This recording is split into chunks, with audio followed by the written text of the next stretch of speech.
Before I get started, I'm going to give all praise, honor, and glory to YAHAWAH, YAHAWAHSHI, YAHAWAHSHI, YAHAWAHSHI, Rakakadash, double honors to the apostles, the elders that learned this truth from, the men at GMS, and the brethren with the like-minded doctrine. It's the brother Bagala Wellum with another hopeful, edifying lesson to the elect body of YAHAWAH, YAHAWAHSHI, YAHAWAHSHI. Well, this video has scars from a devastating drought, which there's a severe drought going on in the west coast of America, which is Babylon the Great, which is spiritually Egypt, right? Pursuant to the book of Revelations. But I think this particular story here is out of Texas. Yeah, farmers in West Texas have battled drought all year long. So this is like, it's creeping. Because, Texas is basically like midway. It's like Midwest or the South. Well, so it's this drought is affecting a lot of the portion, a whole lot of different states in America, especially West Coast, Midwest, the southern regions. So I'm gonna just play this video and I'm gonna come on with some scriptures. So here it is. Welcome back to U.S. Farm Report. Trusted, timely, tradition. Welcome back this weekend. Well, farmers across West Texas and the Texas Panhandle have battled drought all year. The dryland crop has dwindled down to pretty much nothing. And what's irrigated is either already considered a loss or barely hanging on. And as farmers try to push through what could be the worst drought that they've ever seen, the economic scars on farms and communities could last a lifetime. This is going to leave a scar, going to leave a mark that guys are going to remember forever. An aerial snapshot of Hale County, Texas, tells the story best. Most of our area right now is in a D4 drought, the highest level that the drought monitor actually measures. Todd Straley manages Quarter Way Gin in Plainview, Texas, an area that's known for cotton. We expected at the beginning of the season with the acres that I had planted reported to me, we should have been ginning somewhere just slightly over 100,000 bales this year. What it looks like today is we're going to be somewhere between 15 and 20,000. The last time the crop looked this poor was the devastating drought of 2011, and this year the crop is worse. I can tell you in 2011, this particular gin did 40,000 bales in 2011. Stephen Ebling says as a farmer, 2011 still stings. Remember it very vividly. I spent every day building fence and moving cows. But he says 2022 may be worse. In 2011, we had more water capacity than what we do now. Whether it was smart or not, we were able to push a crop in 2011 and make that crop. This year, our aquifer is depleted to the point we've turned this into a salvage operation already, and that's not good before cotton already blooms that we're trying to salvage a crop. Ebling admits farming here is never easy. Is it hot and dry and windy? Absolutely. Do we live in West Texas and expect that? You bet. This one's been exceptional. But 2022 has been a brutal blow to farmers trying to just make a crop. We don't have an acre of dry land left. It's all been failed out. Most of it never even sprouted. It's pretty sad. Most of this crop's already starting to give it up and never really even had a fighting chance. It's not just the drought that's been unbearable for the crops here, but also the heat. The National Weather Service says so far this year, Lubbock, Texas has seen 29 days with temps above 100 degrees. 16 of those came in July. The only plants that are green or even alive around here are under a pivot. Ebling still hopes to salvage 80% of his irrigated crop, which is much better than other farmers around here. But the recent triple-digit heat means the number of irrigated fields that may fail this year will more than likely grow. I like to make a crop. That's why I farm. I enjoy growing a crop. It makes me feel good. That's what gets me up in the morning. It is an absolute last resort to have to turn off of a crop. Texas Tech economist Darren Hudson says it's stories like this playing out across the high plains. It's horrible. I don't know that there's any other way to describe it. As crop prospects dwindle by the day, the dryland crop is already gone, just like it was in 2011. What we're seeing now, I think, is perhaps more troubling. Is there are a lot of irrigated acres that have been plowed up. It's just not worth it to take it to harvest. Hudson says USDA was aggressive in its July forecast, putting current U.S. cotton abandonment now at 32%, which is the third highest on record. I think the abandonment number that USDA is working with at this point is probably far too low for this region. As he says, farmers are making decisions daily about fields that are too far gone to try to save. We had 2011, and we're following it up, 10, 11 years later with another catastrophic failure. We had a few droughts in between. We gens that aren't opening at all this year. We've got some gens that are, combining efforts. It's the infrastructure piece of the puzzle that is troubling for economists and communities here. Texas accounts for 42% of U.S. cotton production, and the majority of that is grown around Lubbock, which is known as the largest cotton patch in the U.S. We're looking, in probably billions of dollars worth of lost economic activity. Australia understands how vital cotton is to not only this gen, but the entire community. This drought is going to have a huge. Well, yeah, that's why I'm gonna stop it there. So what is affecting this? What is affecting these crops basically is the weather, the heat, right? The scripture talked about that these things will occur to spiritually to Babylon, which is spiritually Egypt, right? This is Second Ezra, the 15th chapter.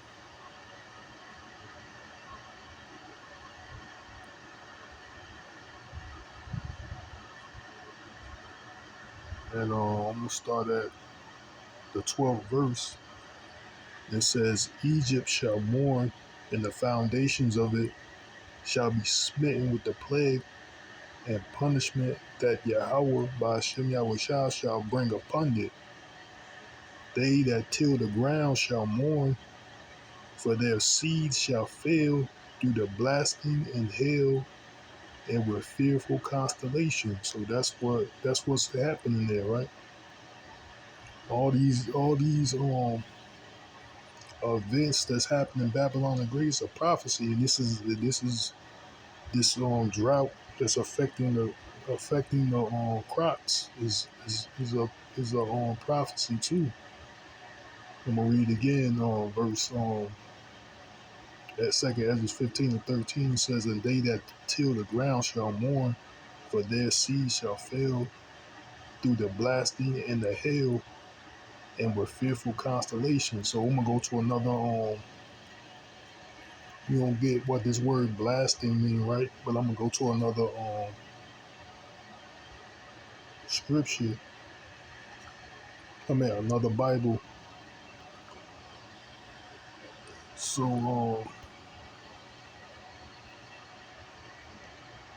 I got another verse right here, right? It's in Kings, 1 Kings, the 8th chapter.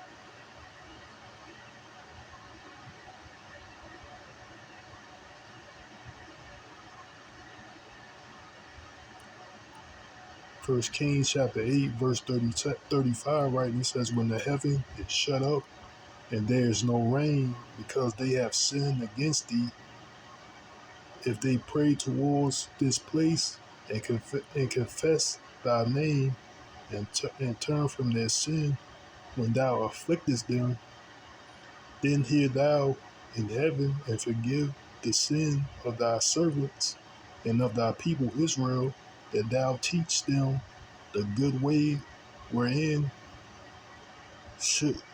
they should walk, and give rain upon thy land which thou hast given thy people for an inheritance. If there be in the land famine, if there be pestilence, blasting, mildew, locust, or if there be caterpillar, if their enemy besiege them in the land of their cities, whatsoever plague, whatsoever sickness there be, what prayer and supplications soever be made by any man or by all thy people Israel, which shall know which shall know every man the plague of his own heart, and spread forth his hand towards this house. Then hear thou in heaven, thy dwelling place, and forgive and do and give to every man according to his ways. So I'm gonna stop it right there, right? Because I'm gonna go back.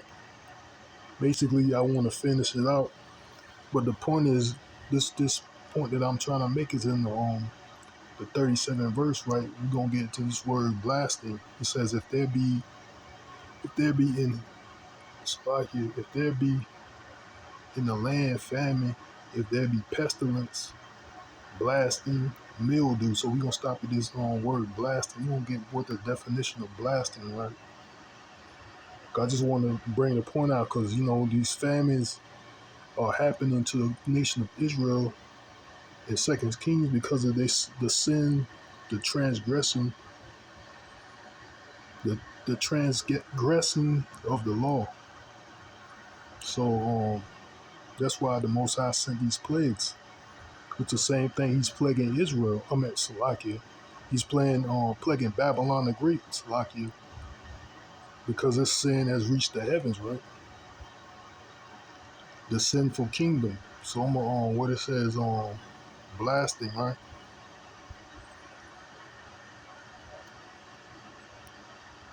Strong's H 7711. Shedefah. Shedefah. And second entry, Shedafon. Shedafon. So so it says here, it says blighting or blighted or blastic thing, blighted, but blast. It says blight or crops. So I already have the definition, right? Or blight.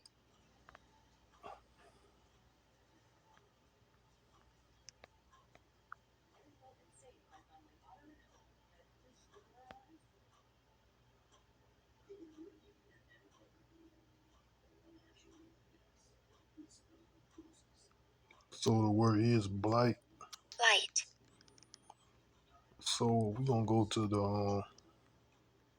the verb content. So the first definition, it says have a severe detrimental effect on. It says ruin, wreck. So these are similar words, and then we're gonna go to the second definition. It says affect plants with blight. So it says this word here says wither. Wither. Of a plant, become dry and shriveled. Shrivel. Shrivel. Says wrinkle or contract, or cause to wrinkle or contract, especially due to loss of moisture. So that's why it says there. So that's what it means, that it caused to wrinkle or shrivel due to lack of moisture, right? Second Ezra, the 13th chapter, right? But we start at verse 12 again. It says Second Ezra 15 and 12 said, Egypt shall mourn, and the foundation of it shall be smitten with the plague and punishment that Yahawah by YAHAWAHSHI shall bring upon it, and they that till the ground shall mourn, for their seed shall fail through the blasting and hail and with fearful constellation. So that's that blasting right there, right? So well, this is blighting, the same thing. Yeah, the same thing, blight, blasting. So I'm gonna just get the definition of blasting, because I think it's pretty much the same thing. It's pretty much the same thing, right?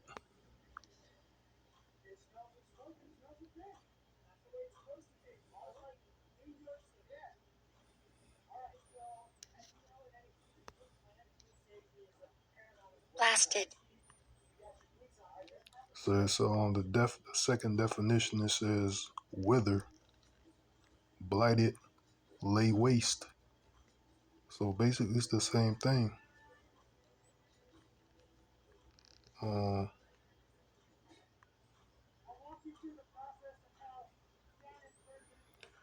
go here to the fifth definition, right?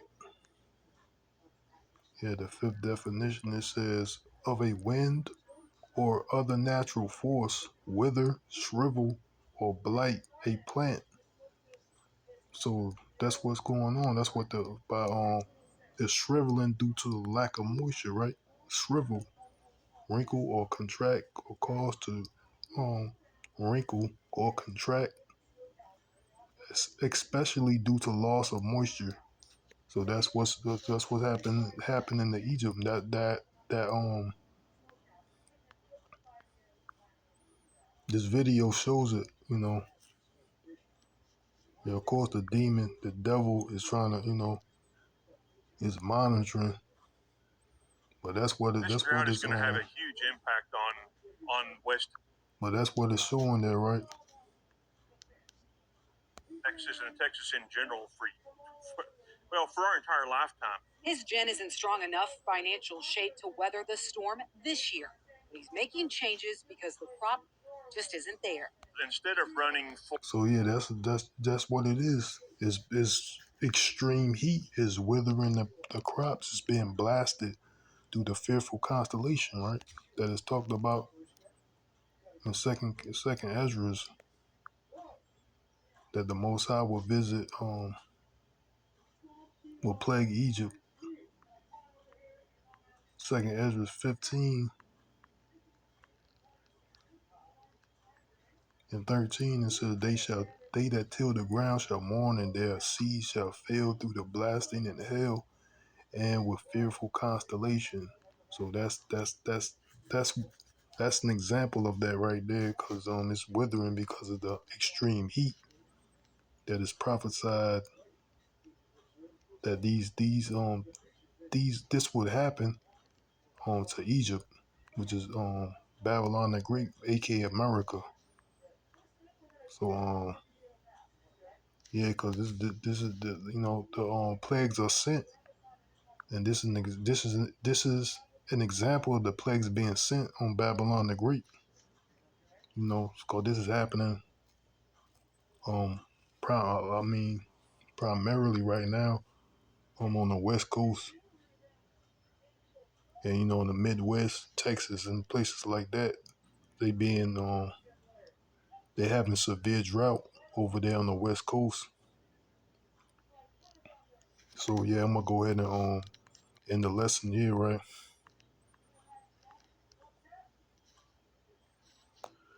Now I hope it was edifying to the elect, and I want to say call Allah YAHAWAHSHI, YAHAWAHSHI, Ba'ashim, Rakakadash.